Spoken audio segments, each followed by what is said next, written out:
Dear friends, मेरा नाम सुभाष चौधरी है और मैं भारत का एक सामान्य नागरिक हूँ।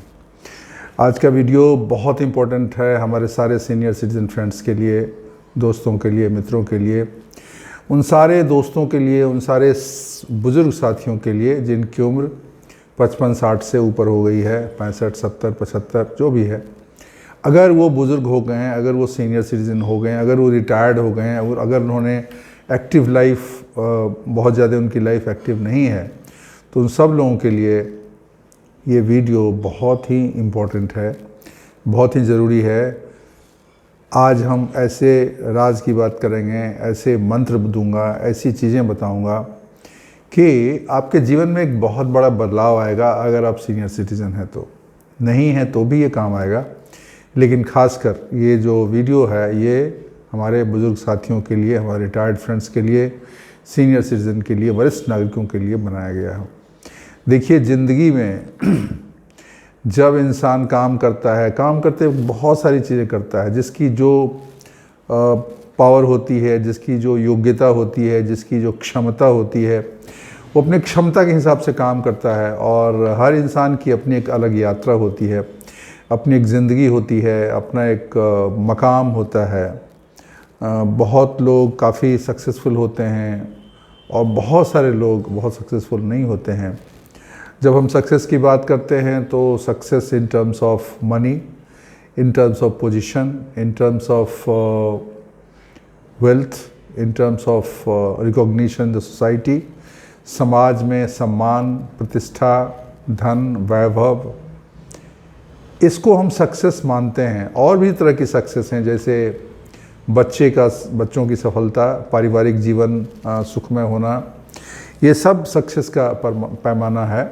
लेकिन जो मेजर पैमाना है वो, जैसा मैंने पहले बोला, वो है आपकी पहुंच, आपकी पोजीशन, आपका धन, आपका वैभव और समाज में आपकी प्रतिष्ठा। ये मेनली जो है वो सफलता का द्योतक माना जाता है समाज में। ऐसे मैं इसको पूर्णतया नहीं मानता हूँ, लेकिन ऐसा माना जाता है, क्योंकि मेरे लिए इन सब चीज़ों के ऊपर है इंसान की संतुष्टि, उसके मन की शांति, उसके मन की खुशी, उसकी अच्छी सेहत, उसके अच्छे संबंध। ये मेरे लिए ज़्यादा इम्पोर्टेंट होते हैं। लेकिन दुनिया के नज़रों में, दुनियावी भाषा में अगर देखा जाए तो सफलता का वो पैमाना है, वो स्केल है, वो पैरामीटर्स है जो मैंने अभी बताया। तो वो वक्त तो गुज़र गया जिस वक्त आप कुछ एक्स्ट्राऑर्डिनरी करने के लिए आपके पास वक्त था। देखिए, जब आप पढ़ाई करते हो, फिर जॉब करते हो, 20-25 साल तो आपके शुरू में पढ़ाई में निकल जाती है, और 24-25 साल होते होते इंसान फिर अपना कैरियर, अपना जॉब, अपना जो वास्तविक जीवन है, संघर्ष का जीवन है, कुछ बनने का, कुछ बनाने का जब समय आता है, वहाँ से शुरू होती है। शुरुआत तो बहुत पहले हो जाती है। कुछ लोगों का तो 12-13 साल से ही वो पैसे कमाने लगते हैं, मेहनत करने लगते हैं, अपने उद्देश्य के प्रति, अपने गोल के प्रति बहुत क्लियर रहते हैं। लेकिन इन जनरल ऐसा माना जाता है, ऐसा देखा जाता है कि 22, 24, 25 साल होने के बाद उनकी पढ़ाई नॉर्मली 25 साल तक ख़त्म हो जाती है, और फिर वो दूसरे फेज में प्रवेश करते हैं, जहाँ उन्हें कैरियर, उनका प्रोग्रेस, उनकी सफलता, उनका पारिवारिक जीवन, उनका विवाह, उनका बच्चे, ये सब चीज़ें होती हैं। तो अभी एक तो वो स्टेज शुरू हुआ और वो 25-30 से लेके समझिए 45, 50, 55 इतना तक वो चलता है, जिसमें बहुत इंसान बहुत कुछ पाता है, बहुत इंसान बहुत कुछ नहीं पा पाता है, और हर इंसान की अलग अलग यात्रा होती है। और एक वक्त आता है, नॉर्मली अगर जो जॉब करते हैं उनके लिए 60, 58, 60, 62, कहीं कहीं 65 भी है, जब उनका रिटायरमेंट हो जाता है जॉब से। जो बिज़नेस करते हैं उनका तो चलता रहता है। बिज़नेस में भी कुछ लोग बहुत सक्सेसफुल होते हैं, एक छोटे से शॉप से बड़ी कंपनी, फॉर्चून 500 कंपनी खड़ा कर देते हैं, और करोड़ों की उनका 100 करोड़, 200, 500, 1000 करोड़ की उनका टर्नओवर हो जाता है। और कुछ ऐसे भी बिजनेसमैन हैं जो बिज़नेस शुरू करते हैं और अंत तक उसका स्ट्रगल ही चलता है, they are hand to mouth, थोड़ा बहुत कुछ हो गया, लेकिन बहुत बड़ा सफलता, बहुत बड़ी सक्सेस उनको नहीं मिलती है। ये सब जीवन की यात्रा है और कुछ बोल नहीं सकते हैं क्या कारण है, क्या है। बहुत सारी चीज़ें होती हैं जो मिलकर सफलता आपको दिलाती हैं, जिसमें परिश्रम, जिसमें एक लक्ष्य, जिसमें कि कंसिस्टेंसी, जिसमें कि आपका सेहत, जिसमें आपकी लगन, आपकी चाहत, आपका स्ट्रॉन्ग डिज़ायर, सारे मैटर करता है। लेकिन जब आप एक 58, 60, 65 साल के हो जाते हैं तो वो फेज ऑलमोस्ट ख़त्म हो जाता है मोस्टली लोगों के लिए। कुछ लोगों के लिए उसके बाद भी बचा रहा है, स्ट्रगल चलता रहता है, बट ऐसा कम लोगों के साथ होता है। तो आज हम बात कर रहे हैं कि जब आप 60-65 के हो गए, आप रिटायर हो गए, उसके बाद, रिटायरमेंट के बाद फिर आप देखते हो कि हमने क्या पाया, क्या खोया, क्या मिला, क्या नहीं मिला, क्या रह गया, क्या हो गया। तो बहुत बार आदमी थोड़ा दुखी हो जाता है, क्योंकि फिर वो अपना कंपैरिजन, फिर और भी जो उसके दोस्त हैं, उनके मित्र हैं, साथ वाले हैं, उनके स्कूल के दोस्त होंगे, उनके शहर में जो अगल बगल पड़ोस रहते होंगे, उनसे कंपेयर करते हैं, या कॉलेज में या कंपनी में जहाँ उन्होंने ज्वाइन किया या कोई बिज़नेस शुरू किया उस समय जो उनके, उससे फिर उनका कंपैरिजन चलता है। और बहुत बार लोग ये देख के दुखी रहते हैं कि यार मैं वो चीज़ें नहीं कर पाया जो हमारे बहुत सारे लोग कर पाए। बहुत सारे लोगों का ऐसा होता है कि बहुत ज़्यादा सक्सेस नहीं मिलती है, स्ट्रगल रह जाता है, तो वो दुखी रहते हैं। तो आज हम बात वो कर रहे हैं कि अगर आप बहुत सक्सेसफुल नहीं हुए सक्सेसफुल आप हुए, लेकिन आप दुनिया के पैमाने से, आपके हिसाब से बहुत सक्सेसफुल नहीं हुए, तो कौन से 6 सूत्र हैं जिनको अपनाने से आप अपने रिटायर्ड लाइफ में बहुत सक्सेसफुल हो सकते हैं। देखिए, success has always a meaning at any stage of life. जीवन के हर समय सक्सेस का एक मतलब होता है। हमारे देश में एक बहुत बड़े बिजनेसमैन हुए जो शेयर में, जिनको बोल रहा था इंडिया का वॉरेन बफेट, झुनझुनवाला साहब, राकेश झुनझुनवाला।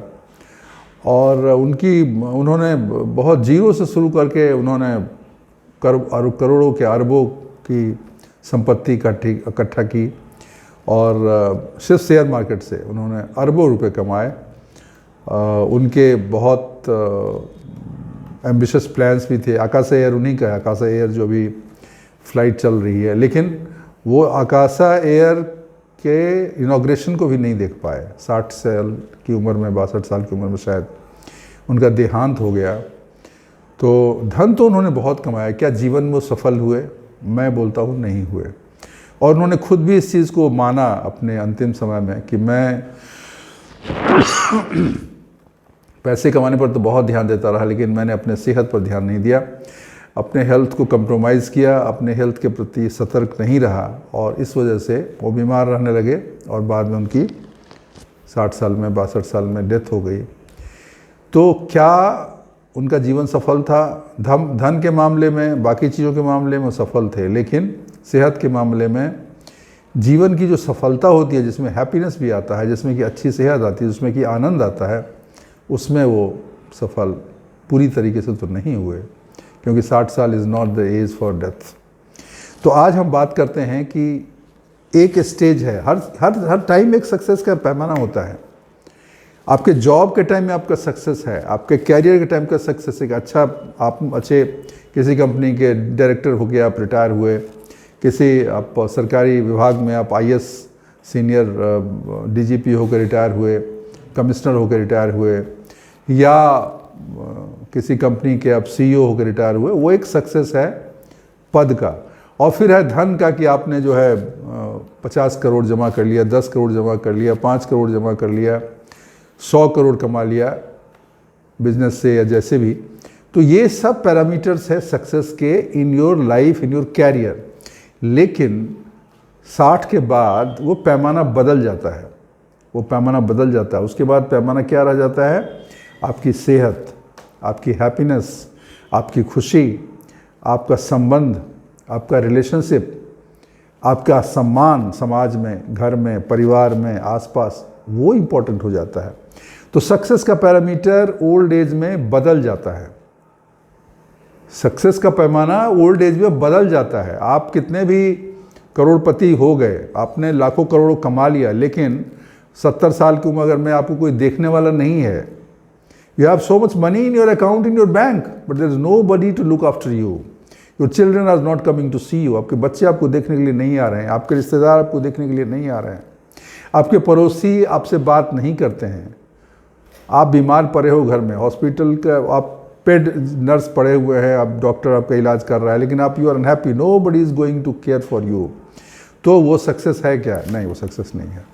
क्या आपका रिटायर्ड लाइफ, क्या आपका पोस्ट 60 लाइफ सक्सेसफुल हुआ? नहीं हुआ। तो ये बहुत इम्पोर्टेंट है कि हम क्या करें, क्या सोचें, कैसी विचारधारा अपनाएं, क्या काम करें जिससे कि हम सफल हों, हमारा रिटायर्ड लाइफ हैप्पीनेस से भरा हुआ हो, खुशियों से भरा हो, आनंद से भरा हुआ हो, सुख से भरा हुआ हो, मन शांत हो और ऐसा लगे कि वाह क्या ज़िंदगी है। तो उसके लिए 6 सूत्र बताने जा रहा हूं, जिसमें सबसे पहला सूत्र है, ध्यान से सुनिए इस चीज़ को, इस पर ध्यान मत दीजिए कि क्या नहीं मिला। हम सब यही सोचते थे हमें क्या नहीं मिला, हम ये नहीं सोचते कि हमें क्या मिला। तो आप अगर जो आपको नहीं मिला, जो आपसे नहीं हुआ, उसका ध्यान लगाएंगे तो हमेशा दुखी रहेंगे। आप ये सोचिए कि मेरे पास तो ये है, मेरे पास ये है और मैं ये है तो मैं ब्लेस्ड हूँ, क्योंकि कुछ और लोग हैं अगल बगल आसपास परिचित में जिनके पास ये नहीं है, लेकिन मेरे पास है, ईश्वर ने मुझे दिया है, जिसको बोलते हैं कंटेंटमेंट, संतुष्टि।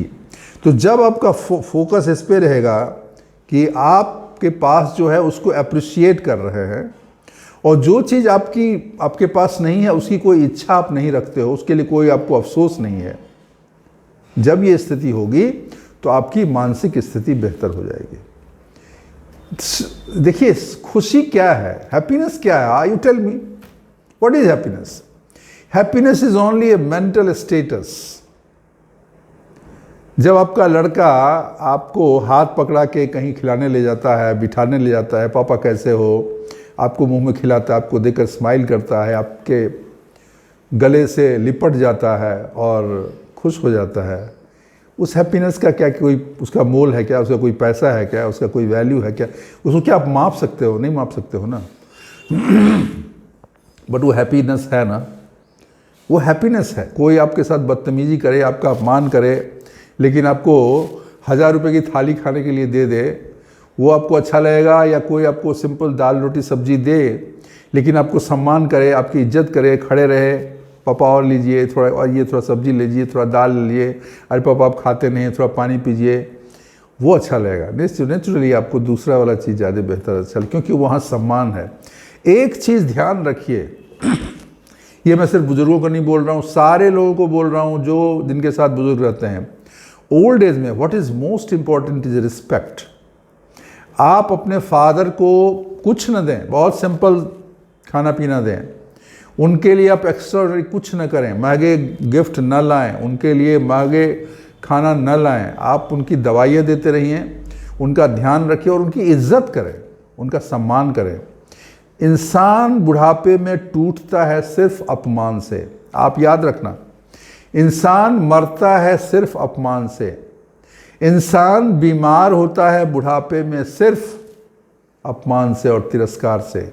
और ये चीज़ नई जनरेशन नहीं समझती है। वो ये नहीं समझती है कि इंसान, क्योंकि अब वो बूढ़ा हो गया, उसकी शक्तियाँ कम हो गई, उनके पास सेहत उतनी नहीं है, उनके पास इतने साधन नहीं हैं, तो उसको सम्मान की ज़्यादा ज़रूरत पड़ती है। यंग एज में सम्मान करो नहीं करो कोई फ़र्क नहीं पड़ता है, लेकिन ओल्ड एज में when you are dependent on others, your independence is not that much level, फिर आपको थोड़ा सा भी अगर कोई अपमानित कर दे आपको बुरा लग जाता है, और वो नेचुरल है, इसमें कुछ गलत नहीं है। तो इसलिए हमें जो मिला है, जो प्राप्त हुआ वही पर्याप्त है, जो प्राप्त है वही पर्याप्त है, ज़्यादा नहीं चाहिए, क्योंकि ज़्यादा एक्चुअली चाहिए नहीं, सही में नहीं चाहिए। कितना चाहिए? आपके पास एक छत है, अगर आपके पास 1 रूम का घर है, 2 रूम का घर है, 3 रूम का घर है, ठीक है, आपके बहुत बड़ा महल नहीं है, विला नहीं है, आपके पास नौकर चाकर नहीं है, डजेंट मैटर, उसका खुशी से कोई मतलब नहीं है। तो अपने विचारधारा को ऐसा बनाइए, विचार करिए कि मेरे पास ये तो है। रोड पे कुछ लोग हैं जो भूखे घूमते रहते हैं, मंदिर के बाहर कुछ लोग बैठे रहते हैं जो भीख मांगते हैं। बहुत सारे लोग हैं जिनको मजदूर हैं, जो डेली दिहाड़ी वाले मजदूर हैं, जिनको आज काम किया और कल उनको खाना मिलेगा कि नहीं मिलेगा नहीं पता, फिर उनको कल काम करना पड़ता है। आप अगर उस स्थिति में नहीं हो कि आप हर रोज़ आपको काम करना पड़ रहा है 65 साल में, 70 साल में, उस दिन के भोजन के लिए, तो क्या आप ब्लेस्ड नहीं हो? क्या आप पर आशीर्वाद नहीं है ईश्वर का कि आपको कम से कम निश्चिंत रूप से आपको भोजन मिल रहा है, रोटी दाल मिल रही है? क्या आपको इस बात के लिए नहीं सोचना चाहिए कि हमारे पास इतना है? तो इसीलिए संतुष्टि का भाव लाना बहुत ज़रूरी है, और जो है उसी पर ध्यान लगाइए, जो अपने पास है उसी पर ध्यान लगाइए, और उसी को देख के खुश होइए, उसी को देख के खुश होइए। ये कंटेंटमेंट जो है ना, ये जो एक आपका संतुष्टि का भाव है, ये इंसान के जीवन में खुशी लाने का सबसे पहला मूल मंत्र है। आप मत कंपेयर करो किसी और से, दूसरे को क्या मिला नहीं।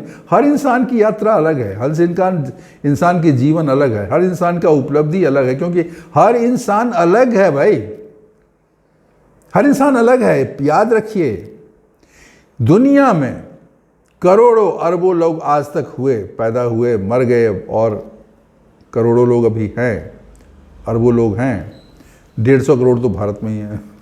लेकिन किसी भी दो इंसान का हाथ की रेखाएं और शकल एग्जैक्टली नहीं मिलता है। जुड़वे लोगों का भी, जो जुड़वे ब्रदर होते हैं, भाई बहन होते हैं, 2 भाई होते हैं, उनका भी नहीं मिलता है। तो जब भगवान ने ऐसा भेद किया हुआ मतलब अलग अलग इंसान बनाया, उसकी खूबियां अलग है, उसकी उपलब्धियां अलग हैं, उसके पोटेंशियल अलग हैं, उसका भाग्य अलग अलग है, तो आप कंपेयर क्यों कर रहे हो? जब उसी ने सबको अलग अलग बनाया तो आप बराबरी क्यों कर रहे हो भाई? Why you are trying to do compare with others? और जो करना था पहले करना था ना, जब 20 साल के थे, अब क्यों कर रहे हो? अब तो हो गया सब। तो जो प्राप्त है वही प्राप्य है, जो मिला वही काफ़ी है, उसी में संतुष्ट रहना सीखो। जब ये भाव आपके पास आ जाएगा ना, आपके दुख काफ़ी कम हो जाएंगे, फिर आप हैप्पी रहने लगोगे। पहला। दूसरा, सिंपल लिविंग रखिए, सिंपल जीवन, सादा जीवन रखिए। सादा जीवन मतलब, अब बगल वाले के पास बड़ी गाड़ी है, आपके पास पुरानी 15 साल पुरानी गाड़ी है, जिसका रजिस्ट्रेशन आपने री रजिस्ट्रेशन कराया, अभी 15 साल हो गया तो आपने री रजिस्ट्रेशन कराया, लेकिन गाड़ी चल रही है।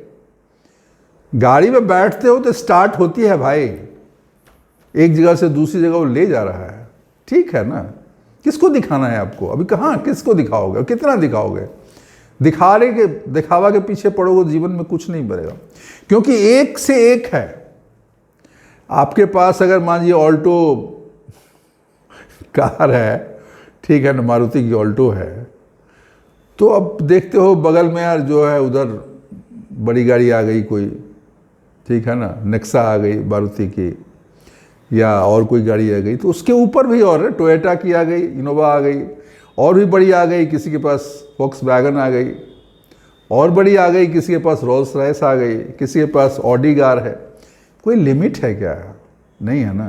तो आपके पास जब ऑडी हो जाएगा तो आपको रोल्स रॉयस की तलब लगी, क्या करोगे, कहाँ तक जाओगे? और उससे मिलना क्या है? गाड़ी खड़ी कर दिया, अब गाड़ी चलाने के लिए पेट्रोल भी तो चाहिए, ड्राइवर भी तो चाहिए, खराब होगा उसका, अब आप बड़ी गाड़ी लोगे तो उसका खर्चा भी ज़्यादा आएगा, क्या फ़ायदा है? आप अपने ऑल्टे में जाओ, मस्त बैठो, आनंद लो, धीरे धीरे चलाओ, जाके सड़क के किनारे चाय के टपरी पे बैठो, चाय की चुस्की लो, साथ में एक दोस्त को भी बुला लो, उसको भी बिठा लो और मज़े करो। इसका मज़ा अलग है। जब जैसे ही आपने कंपैरिजन करना बंद कर दिया दूसरे से, दूसरे के जीवन को ताका झाकी बंद करके अपने ही जीवन में उतरना शुरू कर दिया, आनंद की बारिश उसी वक्त शुरू हो जाती है। The moment you start living simple life.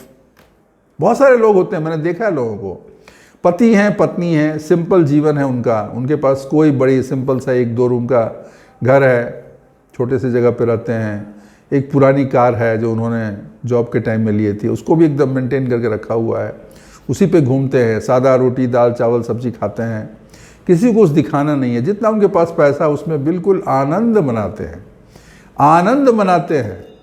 लेकिन दूसरी तरफ लोगों के पास इतना पैसा है फिर भी वो दुखी रहते हैं, बीमार रहते हैं, तकलीफ में रहते हैं। तो जो सिंपल लिविंग है ना, सिंपल लिविंग जो है ना, सादा जीवन, वो सबसे अच्छा जीवन है। सादा जीवन को अपनाइए, आपको बहुत कम खर्चे में बहुत अच्छा जीवन जाएगा। क्योंकि आप कंपेयर कहाँ तक करोगे, किस किस से करोगे, कोई उसका लिमिट नहीं, और फिर उस माया में फंसे रहोगे। आप यहाँ पे होते, यहाँ पे आओगे तो फिर आपको एक यहाँ दिख जाएगा, यहाँ दिखेगा, यहाँ पहुँचोगे तो फिर दूसरा यहाँ दिख जाएगा, तो उसी चक्कर में पड़ते रहोगे तो पूरी ज़िंदगी बर्बाद हो जाएगी। तो दोस्तों, अगर अपने रिटायर्ड लाइफ में हैप्पीनेस चाहते हो तो ये दूसरा मंत्र भी आपको अपनाना है, सिंपल लिविंग रखिए, सादा जीवन अपना अपनाइए। तो पहली चीज़ हो गई, संतुष्टि रखिए, जो प्राप्त है वही प्राप्य है, ऐसा मानिए, ईश्वर की बड़ी कृपा है जो मुझे मिला है।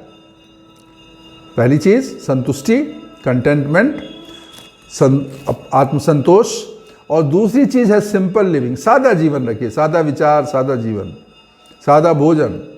क्योंकि ओल्ड एज में ज़्यादा भोजन करना भी नहीं है, ज़्यादा नहीं करना है, कम खाना है, कम खाना है, पौष्टिक खाना है, ठीक है ना।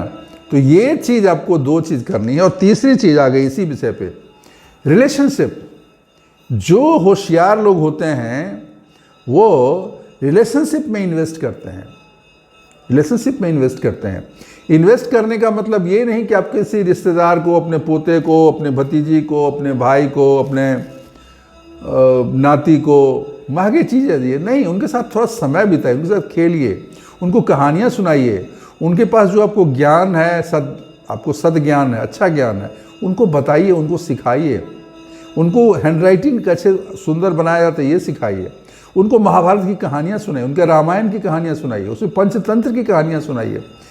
वो जो बच्चे का आपसे प्रेम होगा ना, वो आप 50,000 का गिफ्ट दे दो, खिलौने दे दो, वो नहीं, प्रेम नहीं पनपेगा। ऐसे ही जो डिफरेंट रिलेशनशिप हैं उसमें इन्वेस्ट किया जाता है। इन्वेस्ट करने के लिए बहुत पैसे की ज़रूरत नहीं है। आपके दोस्त हैं, 5 दोस्त हैं, 10 दोस्त हैं, उनको बुला लो कभी घर पे, कुछ नहीं करनी, आधी आधी कप चाय,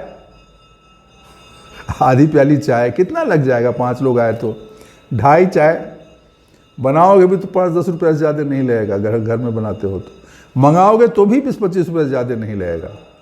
और पार्ले जी की बिस्किट 2-2 खिला दो भाई, हाँ खाओ भाई खाओ, गप्पे करो, उसके साथ गप्पे मारो, पुरानी बातें याद करो, हंसी मजाक करो, बाहर देखो, चिड़ियों की चहचहाहट देखो, डूबते हुए सूरज को देखो, उगते हुए सूरज को देखो, अंधेरी रात में।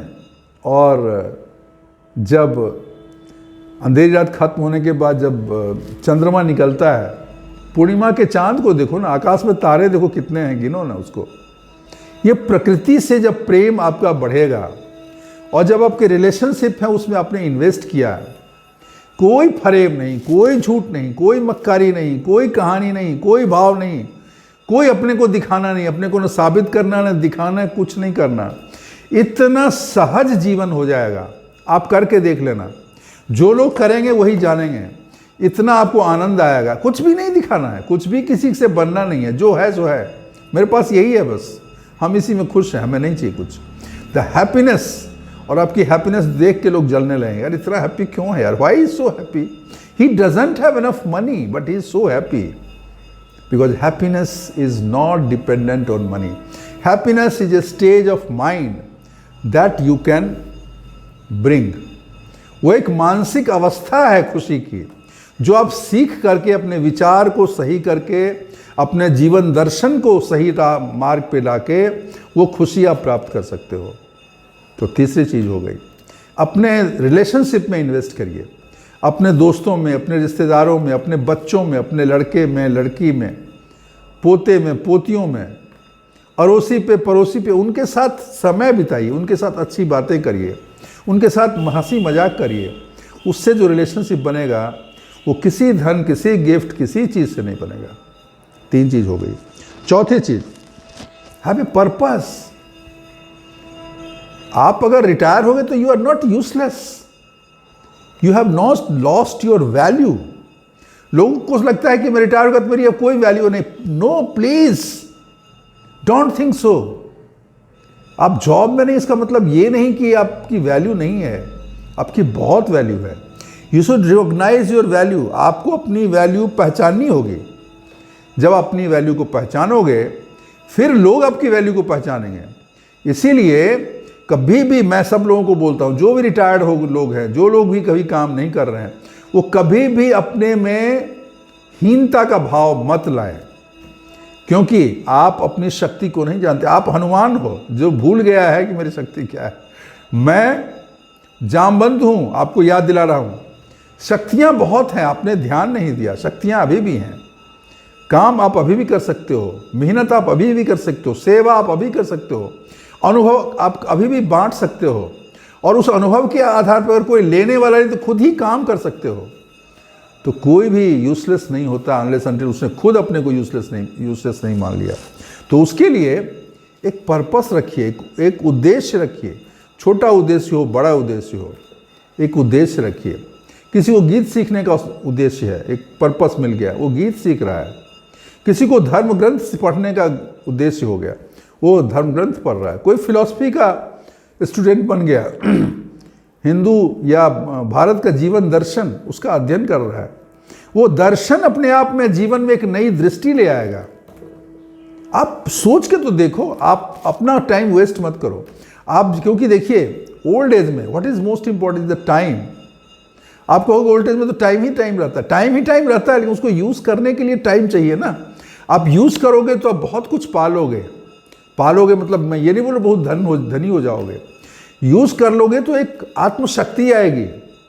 हमारे हिंदू धर्म में क्या क्या, आत्म साक्षात्कार का भी कंसेप्ट है, आत्ममंथन का भी कंसेप्ट है, आत्मदर्शन का भी कंसेप्ट है। वो कैसे होता है? कोई इंसान, एक साधारण इंसान था, वो महात्मा कैसे बन जाता है?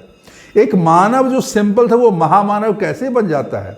ऐसे सैकड़ों उदाहरण हैं जहाँ पे जो सेवा निवृत्त करने के बाद इंसान धर्म के मार्ग में, आध्यात्म के मार्ग में, सेवा के मार्ग में वो चीज़ें उसने हासिल की जो उसने कभी सोचा ही नहीं था, जिसकी उसने कल्पना भी नहीं की। तो ये सब संभव है अगर आप सोचते हो तो। अगर आप चाहें तो सब संभव है, लेकिन आप ना चाहें तो कुछ भी संभव नहीं है। तो ये ध्यान रखिए, अपना पर्पस रखें। और पांचवी चीज़ बहुत ही इंपॉर्टेंट है जो मैं शुरू से बोल रहा हूँ, वो है हेल्थ। सेहत most important thing. Never compromise on your health. आपके हेल्थ के जितनी भी इंपॉर्टेंट चीज़ें हैं उसको नंबर 1 पे रखिए। Health is number 1 point for you. All senior citizen, all retired people और एल्डरली पीपल, आप मेरी बात ध्यान से लिख लो, सुन लो, बोर्ड पे लिख लो, कॉपी पे लिख लो। सेहत सबसे इंपॉर्टेंट है। सेहत का ध्यान रखना आपके लिए बहुत ही इंपॉर्टेंट है। आपको कैसे करना है वो आप सोचिए। आपको हेल्दी खाना खाना है, हेल्दी एक्टिविटीज़ करनी है, हेल्दी एक्सरसाइज करना है, समय से सोना है, समय से उठना है, गुड अमाउंट ऑफ वाटर आपको इनटेक करना है, अपने विचार को परिमार्जित करके पॉजिटिव थिंकिंग करनी है, रिग्रेट नहीं करना है, सोचना नहीं है ज़्यादा, जलना नहीं है किसी से, कंपेयर नहीं करना है। मैं ईश्वर का रूप हूँ, मैं ईश्वर का ने हमें भेजा है, हमें ईश्वर ने इस दुनिया में कुछ करने के लिए भेजा है, सेवा के लिए भेजा है, काम करने के लिए भेजा है। ये जीवन जब तक है मैं करता रहूँगा, मैं उस सेवा में लगा रहूँगा। ये भाव अपने आप में जैसे ही आएगा तो सेहत भी अच्छी हो गई और सब रास्ते खुल जाएंगे। देखिए ऐसा बोलते हैं कि जिसकी जो चीज़ की इच्छा होती है ना, अगर स्ट्रॉन्ग है उसको मिलता ही है, ईश्वर उसे ज़रूर देता है। हाँ, आपकी इच्छा ही नहीं है तो ईश्वर क्यों देगा? ईश्वर तभी देगा ना जब आपकी इच्छा रहेगी। आप मुंह से बोलते हो लेकिन मन से इच्छा नहीं है। मन में इच्छा होना चाहिए, वो तड़प होनी चाहिए। तो अपने सेहत के प्रति आपको मतलब ध्यान रखना है, उसका केयर करना है और सेहत को आपको बराबर मजबूती से पकड़ के रखना है। उस पर कोई कंप्रोमाइज, क्योंकि शरीर है तभी सब कुछ संभव है। दुनिया के जितने काम हैं वो इसी शरीर से होता है। इसी हाथ पैर, वही शरीर, वही ब्रेन, वही आँख, वही माथा, उसी से होता है। तो शरीर अगर अस्वस्थ हो गया, बीमार हो गया, गड़बड़ हो गया तो काम सब बिगड़ जाएगा। तो ये सबसे इम्पोर्टेंट चीज़ है। और लास्ट में जो मैं और भी वीडियो मैंने बताया है। ये it is the most important thing जो आपको करना चाहिए, वो है कृतज्ञता का भाव, gratitude, gratitude, gratitude. Thank you, thank you, thank you, thank you God, thank you nature, thank you friends, thank you family members, thank you everybody whoever is dealing with me। सबको मेरा बहुत बहुत धन्यवाद। सुबह धन्यवाद, शाम धन्यवाद। आप रोज सुबह उठते हो ना, कम से कम 3 लोगों को धन्यवाद दो जिन्होंने एक दिन पहले आपकी मदद की थी। बोलोगे मेरी कोई मदद क्यों नहीं करता? क्यों नहीं करता है? घर में आपको खाना मिला ना कल? घर में खाना मिला ना? अरे मिला ना खाना, पत्नी ने दिया या बहू ने दिया या किसी ने दिया, थैंक यू करो उसको मन से। वो नहीं भी दे सकता था, इस दुनिया में कुछ भी संभव है। आपको भोजन मिला ना, आपको बिस्तरा मिला ना सोने के लिए, आपके पड़ोसी से हेलो हुआ या मुंह नहीं फेरा ना उसने, आपने कहा हेलो, उसने बोला हेलो कैसे हैं, हाँ आप कैसे हैं, हुआ ना। आप जब खोजोगे थैंक यू करने के बहाने, आप 3 की बात में कर रहा हूँ, आपको 13 मिलेंगे। 13 खोजोगे तो 130 मिलेंगे। विचारों में धन्यवाद का भावना होना चाहिए, सोच में ग्रैटिट्यूड की भावना होना चाहिए। इंसान क्या है, उसके हाथ में क्या है? वो तो रोते रोते आता है, जब वो इतना छोटा रहता है, जब पैदा होता है उसको अगर छोड़ दो तो ऐसे ही मर जाएगा। तो आपका ग्रैटिट्यूड, आपका एहसानमंदी तो वहीं से शुरू हो जाता है जब आपकी माँ आपको अपने पेट में पालती है 9 महीने, और फिर पैदा होने के बाद अपना दूध पिलाती है, अपना रात रात जग के आपका ध्यान रखती है। आपका बाप अपने लिए चप्पल नहीं खरीदता है, आपके लिए बूट लाता है, अपने लिए पजामा नहीं खरीदता और आपके लिए एकदम बढ़िया जीन्स का पैंट लाया। भूल गए क्या ये सब? तो सबके एहसानमंद है। आप आज जो भी हो, आपका कोई योगदान नहीं, आपका बहुत लिमिटेड योगदान, सब लोगों का योगदान है जिन्होंने आपको इस स्टेज पे लाया। तो उन सबको धन्यवाद दो ना, मन से, दिल से, हृदय से। और जब ये तुम धन्यवाद दोगे ना, तुम्हारा जीवन खुशी से भर जाएगा, आनंदमय हो जाएगा। आनंद का स्रोत ही है ग्रेटिट्यूड की भावना। ये जो है ना, ये एहसानमंदी, ये कृतज्ञता का भाव ही जीवन में सुख लाता है। सबसे पहली चीज़ और सबसे बड़ी चीज़, कृतज्ञता का भाव मन में रखिए, कृतज्ञता का भाव मत रखिए। अरे उसने मेरे लिए नहीं किया, उसने मुझे ये नहीं दिया, उसने मुझे नहीं देखा, अरे मेरे हालचाल नहीं लिया, अरे मुझे। भाई कितना शिकायत करो, तुम हो क्या? लोग तो भगवान को नहीं पूछते हैं, जिसने इस दुनिया को बनाया, जिसने उस इंसान को बनाया, जिसने उसको सब कुछ दिया, इंसान उसको भी गाली देता रहता है। तो तुम कौन हो? लेकिन अगर तुम हो, जिंदा हो, तो किसने तुमको जिंदा रखा? तुम तो पैदा होते ही मर गए रहते अगर तुम्हारा ध्यान नहीं रखा जाता तो प्लीज नेवर नेवर कंप्लेन। शिकायत करना बंद करो। ये तुम्हारा एहसान फरामोशी है कि तुम लोग शिकायत करते हो लोगों का। तुम्हारा ये एहसान मंद नहीं हो, तुम एहसान फरामोश हो कि दुनिया भर के लोगों से शिकायत करते हो। तुमको इस लायक किसने बनाया कि तुम बोल सको? भाषा किसने सिखाई तुमको? स्कूल टीचर था, वो स्कूल मास्टर था, माँ बाप घर वालों ने तुमको सिखाया बोलना, चलना सिखाया, पढ़ना सिखाया, लिखना सिखाया। तब आज इस स्थिति पे आओ कि आज तुम उनके एहसान फरामोशी दिखा रहे हो ना। तो प्लीज़ ये मत करना, क्योंकि अगर तुम एहसान फरामोश रहोगे तो मेरी बात लिख के ले लो, जिंदगी भर दुखी रहोगे। तुम कितना भी कुछ कर लो, तुम्हारे पास कितना भी धन आ जाए, कितना भी वैभव आ जाए, कोई भी संसाधन आ जाए, तुम्हारे जीवन का दुख खत्म नहीं होगा। तुम हमेशा दुखी रहोगे, परेशान रहोगे और खुशी नहीं आएगी ज़िंदगी में। तो दोस्त, इसलिए इस चीज़ को ध्यान रखिए, एहसानमंद बनिए सबके लिए जिनकी वजह से आपके जीवन में कोई भी खुशी आई है। दोस्तों, ये वीडियो मैंने आप लोगों के लिए बनाया, हमारे सीनियर सिटीजन फ्रेंड्स दोस्तों के लिए। अगर आपको ये वीडियो अच्छी लगी, उसके कंटेंट आपके दिल को छुआ हो, तो इसको लाइक ज़रूर करिएगा, चैनल को सब्सक्राइब अवश्य करिएगा। आपको बहुत यूज़फुल वीडियोस मिलते रहेंगे आगे भी, और बेल आइकन दबा दीजिएगा ताकि आपको हमारे वीडियो तुरंत मिले। और YouTube ने एक नई सुविधा दी है, अगर आपके हम पसंदीदा स्पीकर हैं, आपको हमारी बात अच्छी लगती है, तो आपके वीडियो पे हाइप करके एक आता है, तो हाइप अगर देंगे, आपको अगर हमारी बातें ज़्यादा अच्छी लगती हैं तो हाइप बटन दबाएंगे तो हमें कुछ पॉइंट्स मिलेगा, जिसकी वजह से हमारा मनोबल बढ़ेगा, वीडियो ज़्यादा लोगों को दिखाई जाएगी और हम आपके लिए और भी मेहनत करके अच्छे कंटेंट आपके लिए लाएंगे। तो दोस्तों ये प्लीज़ कर दीजिएगा और अपने विचार ज़रूर शेयर करिएगा और कमेंट करिएगा, दोस्तों के साथ शेयर करिएगा। ये है, तो जाने से पहले 2 लाइन बोल के जाऊंगा दोस्तों कि काश फिर मिलने की वजह मिल जाए, काश फिर मिलने की वजह मिल जाए, साथ जितना भी बिताया, साथ जितना भी बिताया वो पल मिल जाए। फिर से पढ़ देता हूँ, काश फिर मिलने की वजह मिल जाए, साथ जितना भी बिताया वो पल मिल जाए। चलो चलो अपनी अपनी आंखें बंद कर लें, चलो अपनी अपनी आंखें बंद कर लें, क्या पता ख्वाबों में गुज़रा हुआ कल मिल जाए। तो दोस्तों ख्वाबों में गुज़रा हुआ कल मिल जाए, हमारी भी इच्छा होती है, आपकी भी इच्छा थी, वो सुनहरे दिन, बचपन के दिन, खुशियों के दिन। तो इसी दुआ के साथ आज का वीडियो ख़त्म कर रहा हूँ। थैंक यू, शुक्रिया, धन्यवाद।